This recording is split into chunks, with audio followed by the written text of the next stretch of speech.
In the first part of the discussion, they are talking about the course VJ will study. First, you have some time to look at questions 1 to 7.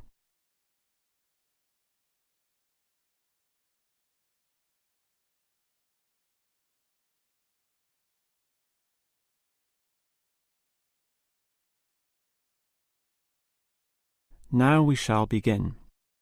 You should answer the questions as you listen, because you will not hear the recording a second time. Now listen carefully and answer questions 1 to 7. Hello. May I help you? Hello. Is this the right place for me to register to study foreign languages? Yes, it is. May I have your name, please? Vijay. My family name is Paresh. Vijay Paresh. Okay. Do you have a telephone number? Yeah. 909-2467. Thank you. Now, which language would you like to learn? We offer French, Italian, Cantonese, Mandarin, Spanish, Portuguese. I'd like to learn Spanish, please. Okay. Our classes are conducted in lots of different places. We have classrooms in the city and here in this building. What's this building called? This is Building A. I work near here, so it'd be best to study in Building A. What time do you want to come to lessons? They go on for 3 hours and they start at 10 a.m., 4 p.m., and 6 p.m. I wish I could come to the daytime lessons, but I can't. So 6 p.m, please. That's our most popular time, of course. Have you ever studied Spanish before? No, I haven't. We describe our classes by level and number. Your class is called Elementary 1. Okay. When will classes start? Elementary 1 begins, just a minute. It begins on August 10. Great. Now what else do I have to do? Before you hear the rest of the conversation, you have some time to look at questions 8 to 10.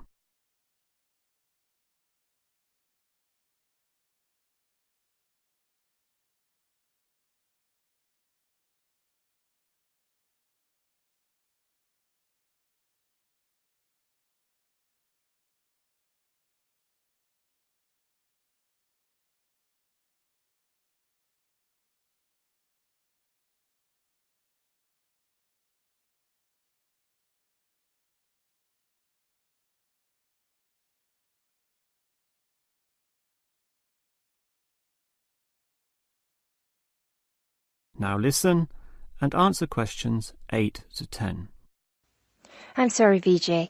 What were you saying? I wanted to know what else I had to do. Oh, of course. Please go to the building on the other side of Smith Street. I want you to go to the reception area first. It's just inside the door on the left as you enter from Smith Street. Give them this form. Okay. Do I pay my fees there? No, but the fees office is in the same building. Go past the escalators and you'll see a games shop. It's in the corner. The fees office is between the games shop and the toilets. Thanks. Where can I buy books? The bookshop is opposite the lifts. It's right next to the entrance from Robert Street. Your offices are spread out. Not as badly as they used to be. By the way, we offer very competitive overseas travel rates to our students. Oh, I'd like to look into that. Of course. The travel agency is at the Smith Street end of the building, in the corner next to the insurance office. Thank you very much. Bye.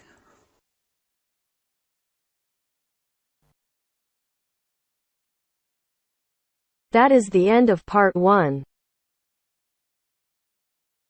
You now have half a minute to check your answers.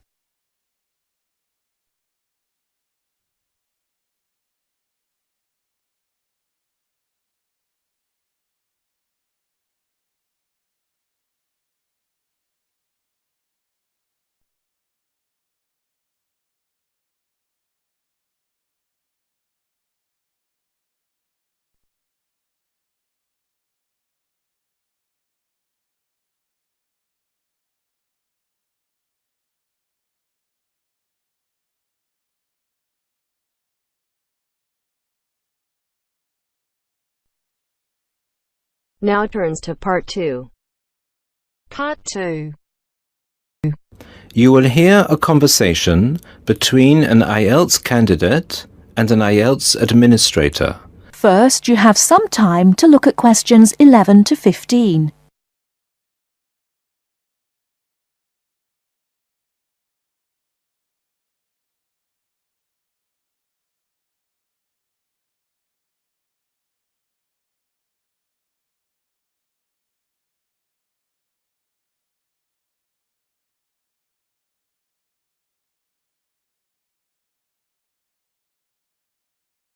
Now, listen carefully and answer questions 11 to 15.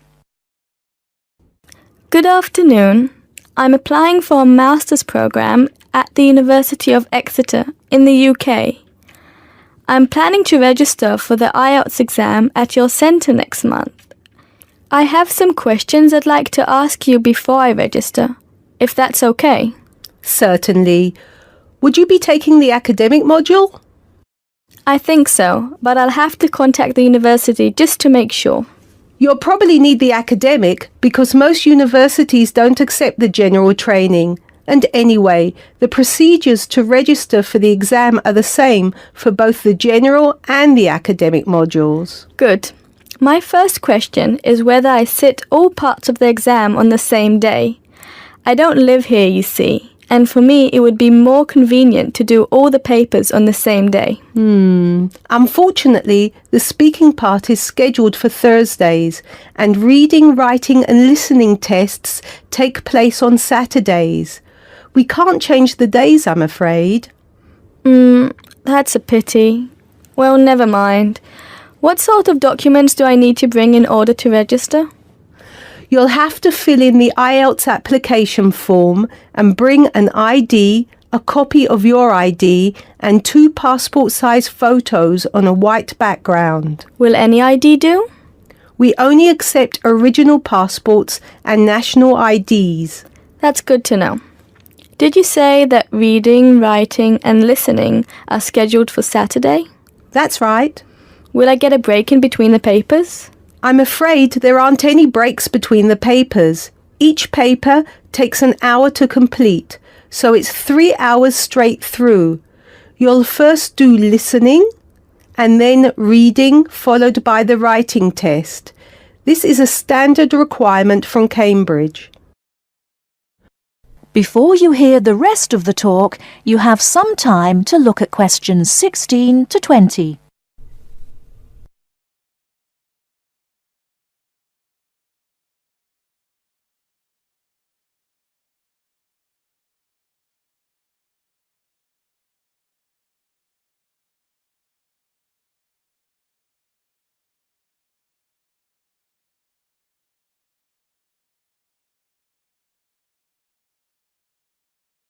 Now listen and answer questions 16 to 20. Okay, and how soon after the test can I pick up my results? It takes 13 calendar days for the results to be processed. Can you let me know how much it is and the form of payment? The examination fee is $200. You can pay by credit or debit card. We also accept checks. We only accept cash as a form of payment in exceptional circumstances. And one last question. Can I mail you the application documents? Certainly. You can send all the documents by registered mail to our address, 47 Clover Place, New Rochelle, New York. Could you spell New Rochelle for me, please? Certainly. NEWROCHELLE.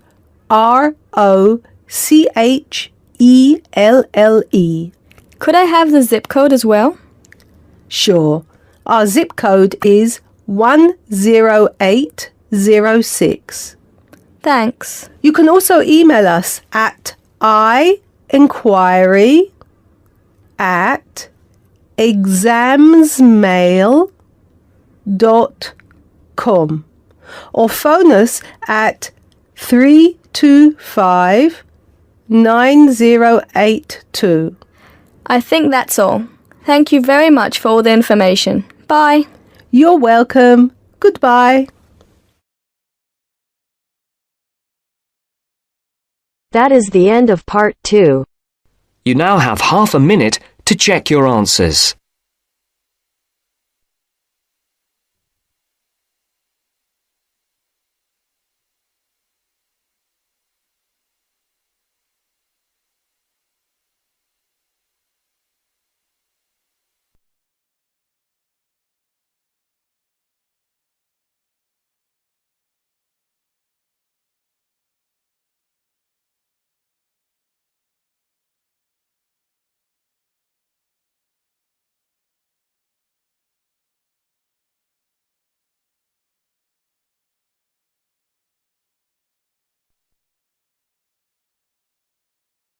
Now turns to part 3.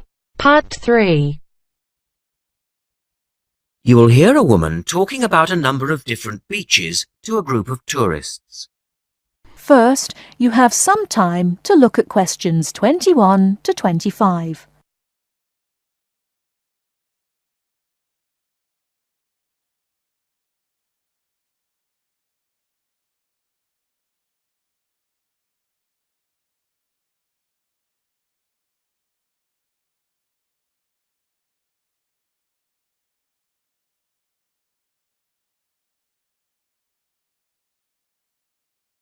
Now listen carefully and answer questions 21 to 25.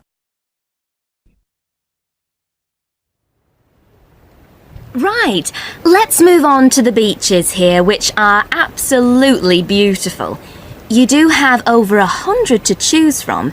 They're mostly sandy beaches and they vary from the largest, which is 2.5 kilometres long, to tiny sandy coves.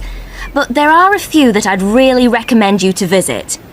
So, looking at this pamphlet, first of all, there's Bandella Beach. This beach is 1 kilometre away from the old fishing village of Bandella, which is a beautiful spot. If you park in the car park behind it, there's a small path which leads down to the bay. It's very pretty because the whole beach is backed by pine trees, so it's very sheltered. The beach itself is very clean and the water is shallow and safe. That, together with the soft sand, make it an ideal beach for children and non-swimmers. A little further round the coast, again to the east, in the eastern corner of the island, is the spectacular Da Polata Beach, which is basically a long inlet. The land around this beach is marshland. It's all marsh, and there's a stream which winds through it, and the stream goes into the sea. And the beach has lovely pale gold sand. Access to this beach is quite tricky, and not for the less energetic. You have to go down a long flight of steps, 190 to be exact. But you'll be relieved to know that there's also a road which winds down to a car parking area. When you're level with the sea, there is a handful of shops and bars, and you can hire some beds and umbrellas. Continuing round the island, just past the tip of Calne, is the next beach I'd suggest you visit, and this is San Get. Why? Because there isn't a beach longer than this on the island. If you want to know, it's exactly 2.5 kilometres long, and that's a bonus because it means it never gets overcrowded. It has golden sand and clear blue water shelving into the sea. Before you hear the rest of the talk, you have some time to look at questions 26 to 30.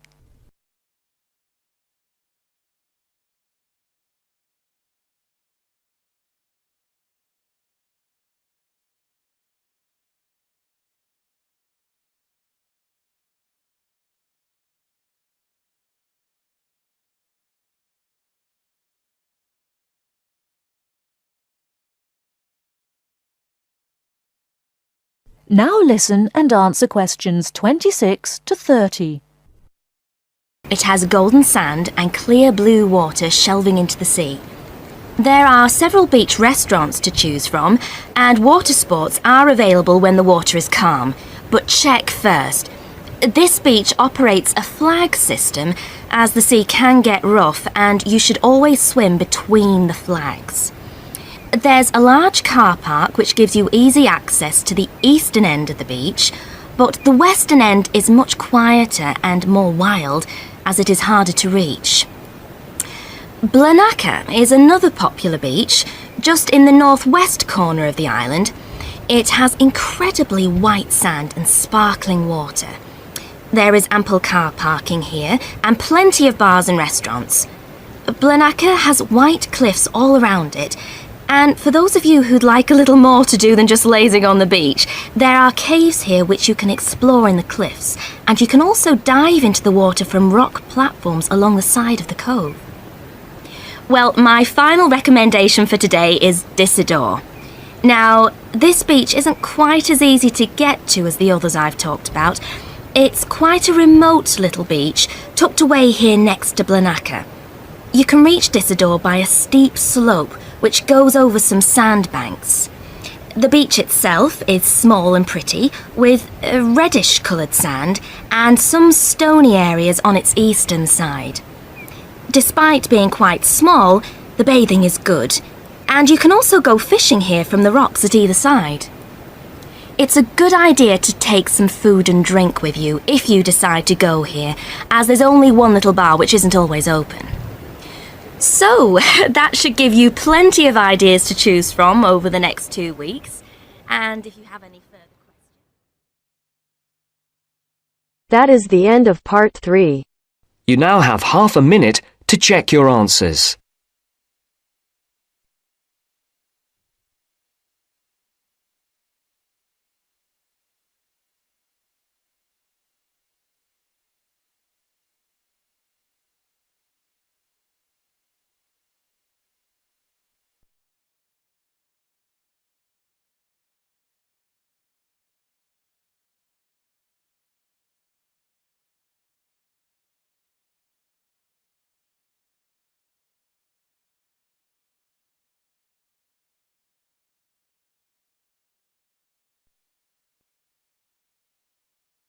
Now turns to part 4. Part 4. I've asked you here just to remind you about this Friday's field trip. First, you have some time to look at questions 31 to 40.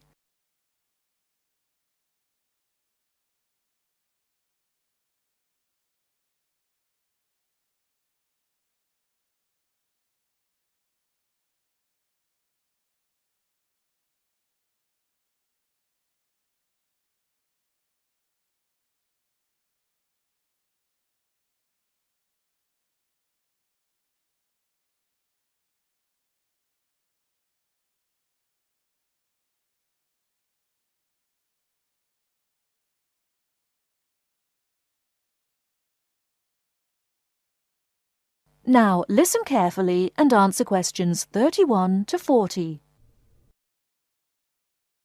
OK, I'd like to keep this meeting as brief as possible, as I'm sure we all have things to do. I've asked you here just to remind you about this Friday's field trip.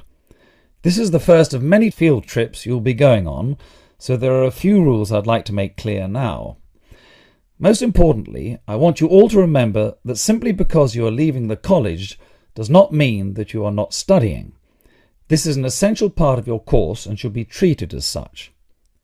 There will be 2 assignments for you to complete whilst you are there, and some extension work you will be expected to do over the weekend, so I suggest you all pay attention on the day. Moving on, remember that we are going to a salt marsh and must dress appropriately. High-heeled shoes and t-shirts are not what I consider appropriate. You need good footwear, preferably boots, and you should bring a waterproof jacket as the weather is unpredictable. It would also be a good idea to bring a change of clothes. There is a chance you will get wet, and a 3-hour return journey in damp clothes is nobody's idea of fun.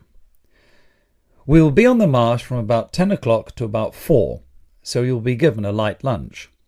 However, if you want to bring any snacks with you, then please feel free to do so, although we will be stopping for dinner on the way home. Now, this is the 4th time the college has been to Park Drive Saltmarsh, and so far we have never lost a student. However, remember that there are 28 people going, and if you are late, you will be keeping myself and your colleagues waiting, and at that time in the morning you will not find me very forgiving. Please try to arrive a few minutes before 7. If you are not here on the hour, you risk being left behind. For those of you who are being collected in the evening, you can expect to be back here between 8:30 and 9 p.m. But do warn whoever may be coming for you that the traffic is unpredictable and it may well be later. Before you go, I'll hand out your assignment papers and briefly explain what you have to do. Now, on the first page, all you are required to do is identify the flora and fauna on the page and find an example in the salt marsh. As I told you on Monday, you will need a camera for this. I recommend one of those disposable cameras rather than something more valuable, as the marsh can get very dirty. Now on page 2, you'll be looking more at the bird life on the marsh. You should be able to see what you have to do for this assignment, but there will be plenty of time on the way there to ask any other questions. Well, we'll stop there and I'll see you all on Friday morning. Oh, before you go, just a word of caution. The plants are there to be seen and photographed only. Remember that this is a protected site and we will have to get permission for this trip. If there are any problems, we may not be allowed to go again, and you will be spoiling the opportunity for other students. Okay, if you have any questions, come and see me later today or tomorrow. That is the end of part 4. You now have half a minute to check your answers.